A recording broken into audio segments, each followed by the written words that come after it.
original gay street in San Francisco, and this is from someone who is a supervisor who talks about diversity. And I think it's really important that we remember that it's with these laws that are now on the book coming with Prop 8, it is much easier to marginalize and destroy the gay community than it ever has been in my lifetime. In the 70s, Harvey Milk won his battle. We are losing a battle, and it's not about marriage. It's about bigotry and fascism and oppression. And anyone who says it isn't is lying. Hear, hear. I totally agree with you. And I wish more of my friends and colleagues agreed with me. I mean, I have so many gay and lesbian friends who think there's nothing to worry about. And I think that it's a systematic campaign to basically eliminate Absolutely. us as we're the symbol of everything they don't want to be. And, they're going to try and kill us. I mean, the Catholic Church just announced that they're going to stop supporting services in Washington, D.C. if they pass that. Well, if the Catholic Church is going to continue to try and dictate how policy is made, especially against minorities, then it should no longer be tax exempt. Right on. If they are going to, I can tell you how to raise a bunch of money to help a bunch of people who need AIDS drugs. Start making the Catholic Church pay taxes, because if they are going to march in here and tell people how to behave and pay for policies and bribe people and do all that back behind the scene sort of dirty dealing, then there is no reason why they should not be paying taxes. That's ridiculous. I agree. And the irony to me, the evil irony, is the fact this is all directed from a little state unto itself in the nation of Italy by a very sick few men that are basically perceived as queer themselves. Right. Shameful queers, So I don't know, it's a weird time to live, and I really do. I get criticized a lot. I liken it in many ways to the 20s and 30s in Germany. Everybody just said, "Oh no, it won't be. He's not that. Oh boy." I just watched 8 years of George Bush dismantle the Constitution, and nobody did a damn thing. Nobody.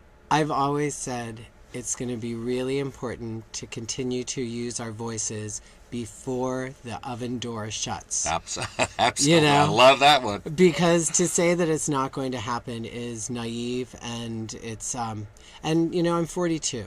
So I grew up at a time when people were more realistic about the terrorism of oppression and how oppressing people is terrorism and it is abuse.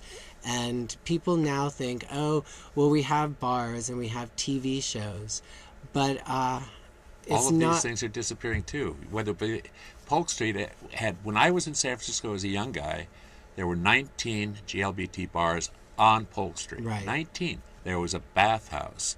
There was all sorts. Headlines used to be there. I mean, gay businesses of all sorts.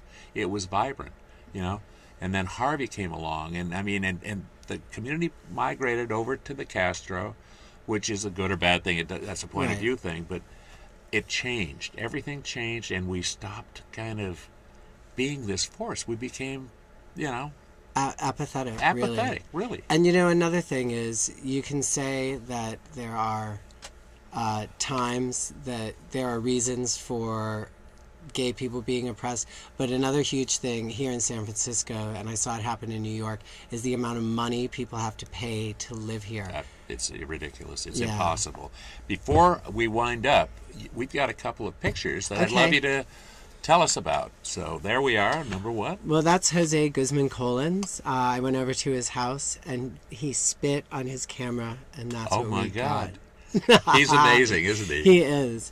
That's a picture by my good friend Mother Chucka. That was at the Lookout for the one and only Charlie Horse versus Monster Show mashup party. But their mashup party is great every Friday called Versus. Aha.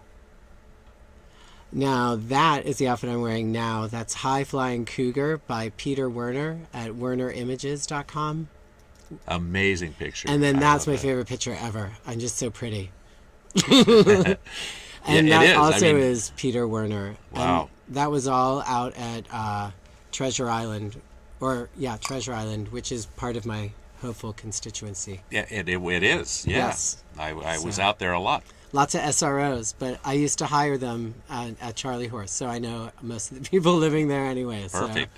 I think there's about 3,000 voters out there, if I'm correct. Yes. But at any rate, we're privileged to be sitting here talking with the one and only Conda, who hopefully, in my opinion, will be our next District 6 supervisor. It would be a dream come true.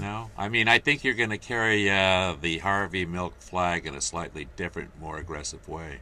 I hope so. The times call for it, and I think you're up to it. And I'm so grateful I had the chance to talk with you today. Well, and thank you very audience, much. Thank you. This is a real fierce human being.